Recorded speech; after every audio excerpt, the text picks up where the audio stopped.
ही पावती आहे लातूरच्या स्वाभिमानाची। माझा नमस्कार मान्यवर सर्जेराव मेटे जी, रवि काळे जी। महाराष्ट्र के चुनावी कैंपेन में रितेश देशमुख ने बीजेपी के बारे में बहुत कुछ कहा। उन्होंने कहा है कि जो लोग कहते हैं कि धर्म संकट में है, दरअसल उनकी पार्टी खतरे में है। ये बयान उन्होंने महाराष्ट्र चुनाव के दौरान दिया था, जब वे अपने भाई धीरज देशमुख के समर्थन में चुनाव प्रचार कर रहे थे। रितेश देशमुख ने ये भी कहा कि इस बार महाविकास आघाड़ी की सरकार बनेगी और उन्होंने लोगों से बदलाव के लिए वोट करने की अपील की। ये देखा जा सकता है कि रितेश देशमुख कांग्रेस के समर्थन में खड़े हैं। चलिए उनका पूरा भाषण सुनते हैं। लातूर ग्रामीण से आमदार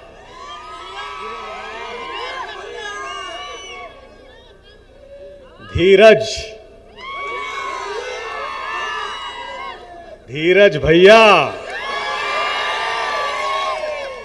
ज्या व्यक्तीला लहानपणापासून मी फक्त धीरज म्हणायचो, आवाज येत नाहीये, आता तुमच्यामुळे मला धीरज भैया म्हणावं लागतंय, तरी हरकत नाही। लय भारी आहे धीरज भैया।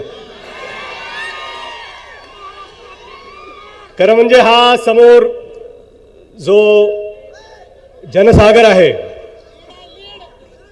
ही खरं म्हणजे लीड आहे, लीड।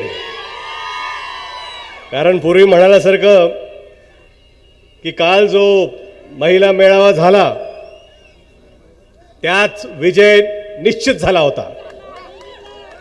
ही जी सभा आहे ती धीरज विलासराव देशमुख यांच्या लीडची सभा आहे। धीरज भैया, हा जो जनसागर आहे ही खरं म्हणजे पावती आहे, पावती। ही पावती आहे तुमच्या कामाची। ही पावती आहे जी तुम्ही लोकांचे प्रश्न सोडवण्यासाठी जो संघर्ष करताय त्या श्रद्धेची पावती आहे। विरोधी पक्ष नेहमीच तुम्ही त्यांच्याकडे जावं म्हणून येता, ही पावती आहे तुमच्या निष्ठेची। ही पावती आहे लातूरच्या स्वाभिमानाची। आणि हा जो स्वाभिमान तुम्ही राखताय, हा फक्त स्वतःचा नव्हे, हा विलासराव देशमुख साहेबांचा नव्हे, तर इथं जो प्रत्येक मतदार आहे त्यांचा स्वाभिमान राखण्याचं काम धीरज तुम्ही करताय, याचा मला अत्यंत अत्यंत अभिमान आहे।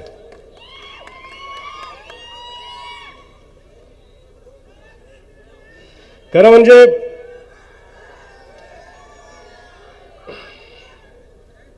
काय झालं, बसा बसा, समोरचे खाली बसा।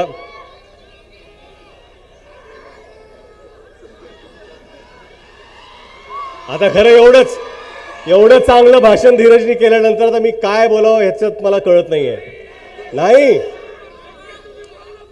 अहो, बोलतो 100% बोलतो, पण आता सगळं लय भारी कार्यक्रम धीरजनी केल्यामुळे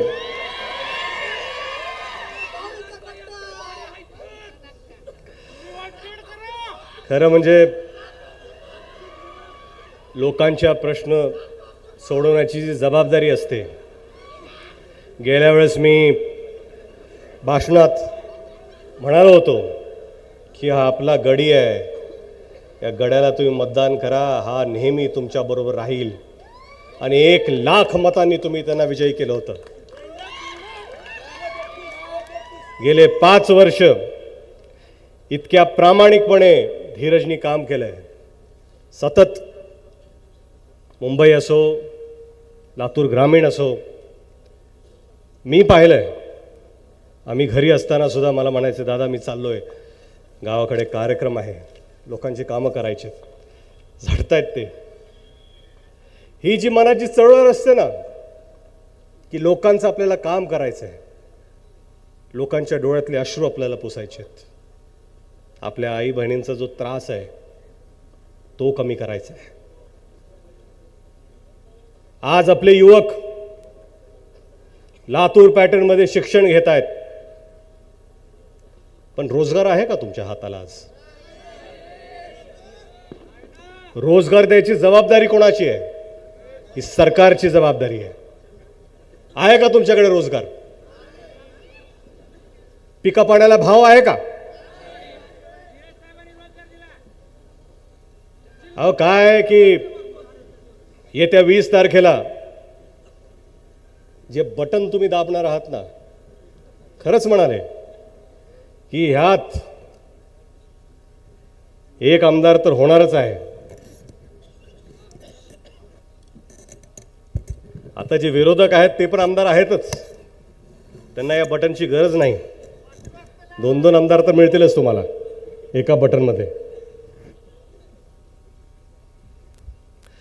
खरं म्हणजे ह्यावेळेस, गेल्या वेळेस ते 1 लाखाची लीड होती, पण ह्यावेळेस एवढ्या जोरात बटन दाबा, एवढ्या जोरात बटन दाबा की पुढच्या वेळेसचं डिपॉझिट आत्ताच जप्त झालं पाहिजे त्यांचं. काही काळजी करू नका. लोकसभेला जे वारं होतं,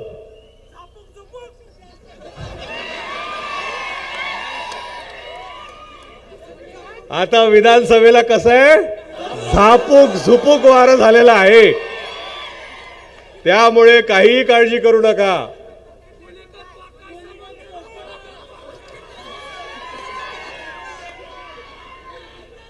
आता समोर गुलीगत धोका आहे, सावधान रहा. त्या धोक्याला बळी पडू नका. आपला उमेदवार चांगला आहे.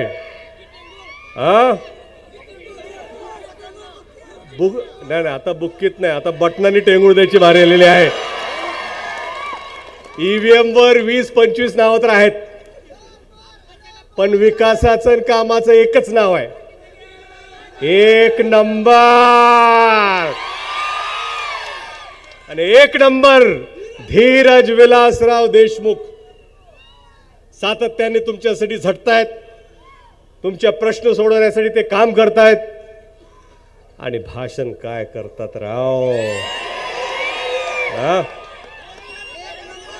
1 नंबर. अमित भैया इकडे 1 नंबर, धीरज तिकडे 1 नंबर. आम्ही जिथं आहोत तिथं बरं आहोत.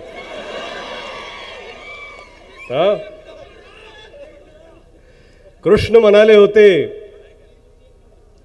कर्म हाच धर्म आहे. काम करत राहणे म्हणजे कर्म करणे, आणि कर्म करत राहणे म्हणजे धर्म करणे. जो काम करतो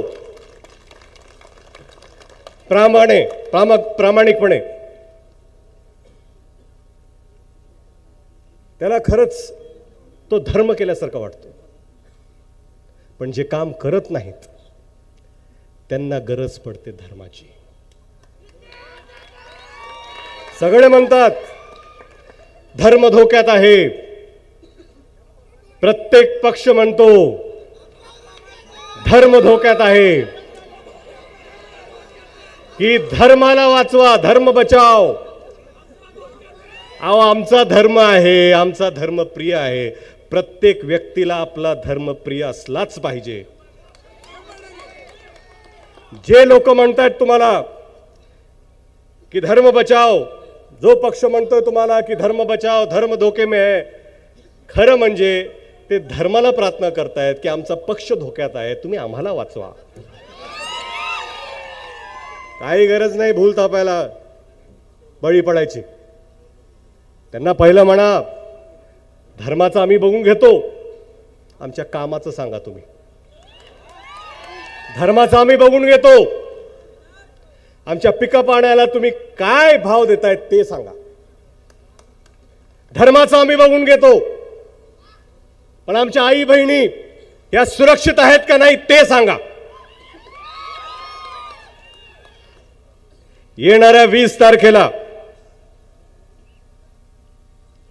इथं म्हणालेत की फार मोठी जबाबदारी अमित भैयांवर येणार आहे. ही आपली अपेक्षा तर आहेच, त्यांच्यामध्ये सामर्थ्य तर आहेच 100%. आणि मला असं वाटतं की असा जर आपल्याकडे उमेदवार असतील, अमित भैया, धीरज भैया,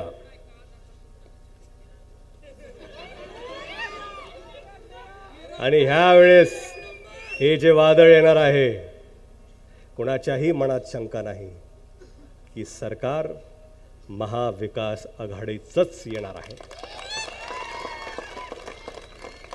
तुमच्या बटनमध्ये ताकद आहे. ओ अहो अण्णा, दिसतंय तुम्ही मला, तुमचा पंजाब हरी आहे. तुमचा पंजाब हरी, माझा पंजाब हरी, सगळ्यांचा पंजा लय भारी.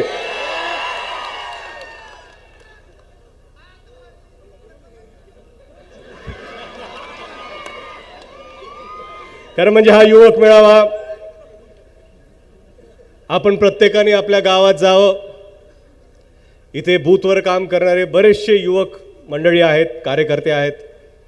त्यांना मी प्रामाणिकपणे सांगतो, उरलेत फक्त 10-12 दिवस, 10च दिवस, आणि या 10 दिवसात बऱ्याचशा अफवा, भूलथापा ह्या तुमच्या समोर येतीलच. परंतु गाफील राहू नका. आता गाफील राहायचं नाही. 1 लाखाची लीड विसरून जायची. आता त्याच्या पुढे आपल्याला झेप घ्यायची. आणि म्हणून बूथवरती प्रत्येक जण कृपया आपल्या आपल्या भागात किती मतदार आहेत, रिक्वेस्ट करत नाही हो साहेब, रिक्वेस्ट करत नाहीये मी फक्त आपल्याला भाऊ म्हणून सांगतोय की हे आपलं काम आहे. आपण सगळ्यांनी प्रामाणिकपणे केलं पाहिजे, तरच आपलं जे स्वप्न आहे की पाठीमागची लीड आपल्याला मोडायची आहे ते पूर्ण होईल. म्हणून गाफील राहू नका.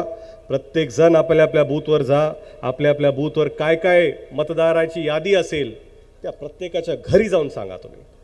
आणि मतदानाच्या दिवशी सगळ्यांना प्लीज कृपया मतदान केंद्रावर घेऊन या आणि मतदान करून घ्या. ती जबाबदारी पाळा. 1 दिवस नंतर धिंगाणा करूया आपण, विजयाचा गुलाल उधळायला आपण सगळे तयार राहायला पाहिजे. पण त्यापूर्वी बरंच काम बाकी आहे. इथं परत एकदा आपण सगळे आलात. एक चांगलं भाषण धीरज भैयांकडून आपल्याला ऐकायला मिळालं. एक चांगली साथ तुम्हा सगळ्यांकडून देशमुख परिवाराला लाभली.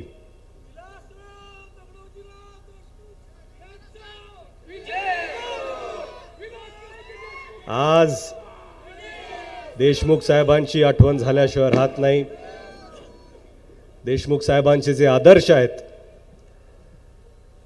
जे विकासाचं ध्येय आहे, तेच पुढे घेऊन जाण्याचं काम अमित भैया आणि धीरज भैया हे दोघंही करत आहेत. तर कृपया 20 तारखेला आपण सर्वांनी जोरदार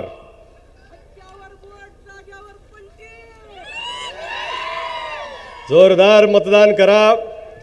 आणि मताधिक्याचा एक नवीन रेकॉर्ड लातूर शहर आणि लातूर ग्रामीण मध्ये झाला पाहिजे. एवढंच बोलू इच्छितो. जय हिंद, जय महाराष्ट्र. धन्यवाद. नफरत की बाजार में मोहब्बत की दुकान खोलने आया